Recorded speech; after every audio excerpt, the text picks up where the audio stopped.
E para finalizar essa primeira parte sobre os estudos de epidemiologia no Brasil, eu quero convidar vocês para fazer uma revisão desse conteúdo. Então, se você ainda não assistiu aos outros vídeos e caiu nesse aqui de paraquedas, eu vou deixar no link da descrição 2 vídeos para você assistir antes de voltar aqui nesse. A primeira parte muito importante é saber a grande diferença que existe entre os clínicos e os epidemiologistas.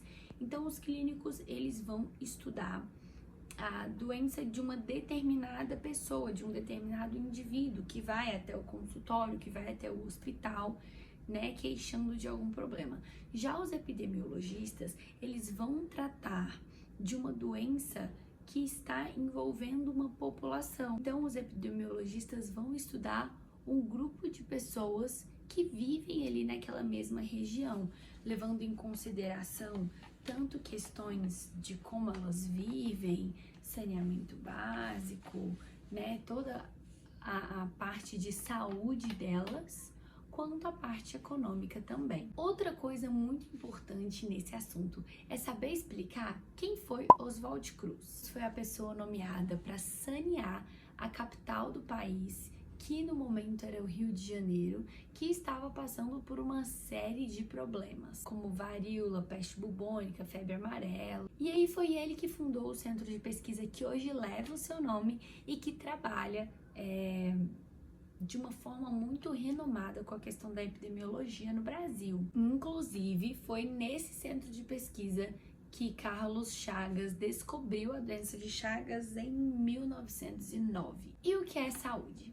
A OMS descreve o estado de saúde como um estado de bem-estar físico, mental e social, e não apenas aquele antigo estado de saúde que era apenas não estar doente. Quais foram os problemas detectados no sistema de saúde brasileira que levaram à reforma sanitária? É importante ressaltar que o sistema de saúde brasileira está sempre muito ligado à política, né? Tá sempre ligada à política que está vigente naquele momento. E nesse momento que nós estamos falando de reforma sanitária, o militarismo estava em queda. E aí nós temos alguns problemas que estavam acontecendo naquela época. Saneamento básico precário, muita desigualdade social, má distribuição do dinheiro que seria destinado à saúde e também muita dificuldade no acesso à saúde mesmo. E aí, o que foi o movimento da reforma sanitária? Ele foi um movimento que buscava ali reverter toda aquela situação, toda aquela lógica de como se estava lidando com a saúde no país, com a manutenção da saúde no país. Durante a reforma sanitária, uma coisa muito importante era universalizar o direito à saúde, de uma maneira que o direito à saúde passava a ser um direito do cidadão e um dever do Estado, onde o Estado deveria fornecer esse acesso à saúde ali para a população. Era muito necessário integrar tanto a parte preventiva quanto a parte curativa, porque o que se buscava? Que o paciente não fosse ao hospital só quando ele já estivesse muito mal, e sim que ele fosse ao hospital antes, para prevenir, né? Hoje em dia, a gente faz a prevenção, principalmente as mulheres, quando vão ao ginecologista, né?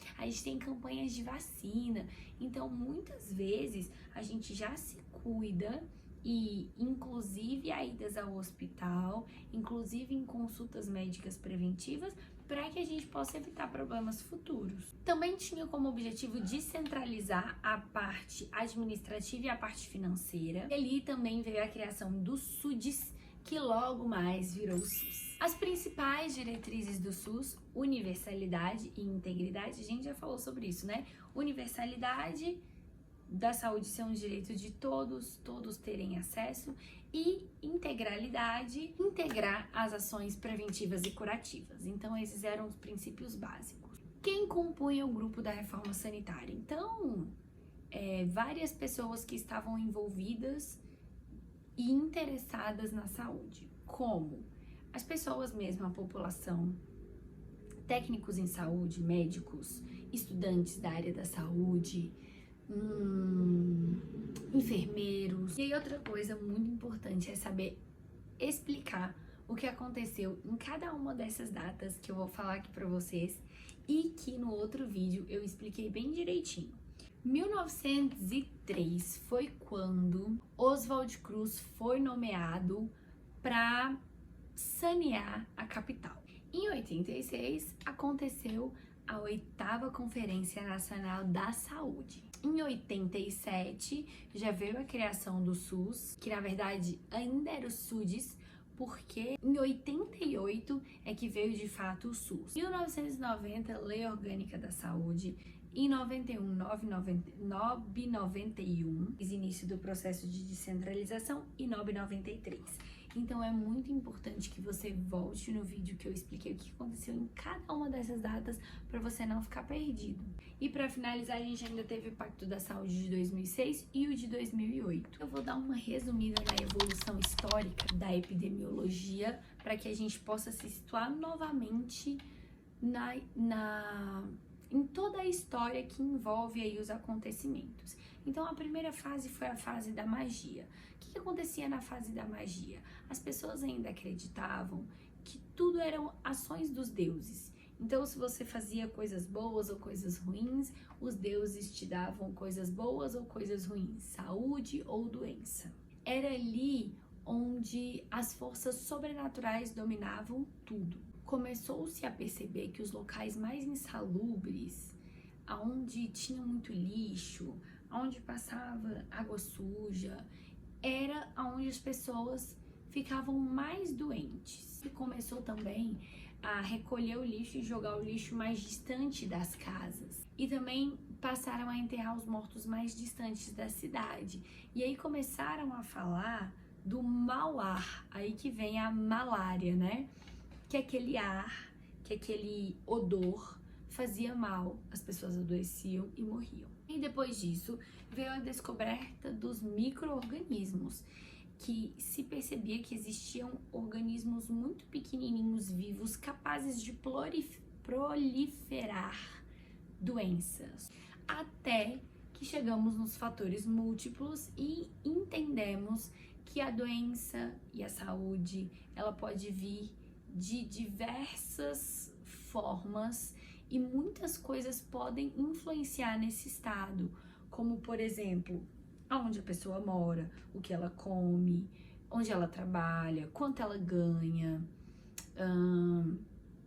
o quanto de acesso a meios de transporte, lazer. E aí entendeu-se que a saúde ou a falta dela seria causada por vários fatores e não apenas só por um. E para finalizar, a gente vai falar de como que acontece a história natural da doença, por onde ela começa, por onde ela passa e aonde ela termina, e vamos também falar das medidas preventivas. E aí a gente encerra esse vídeo de hoje. Então, na primeira fase, acontece a exposição do hospedeiro tanto ao ambiente quanto ao agente infeccioso. Nessa fase, que é pré-patogênica significa que ela é antes da pessoa pegar a doença. A medida preventiva ela é primária.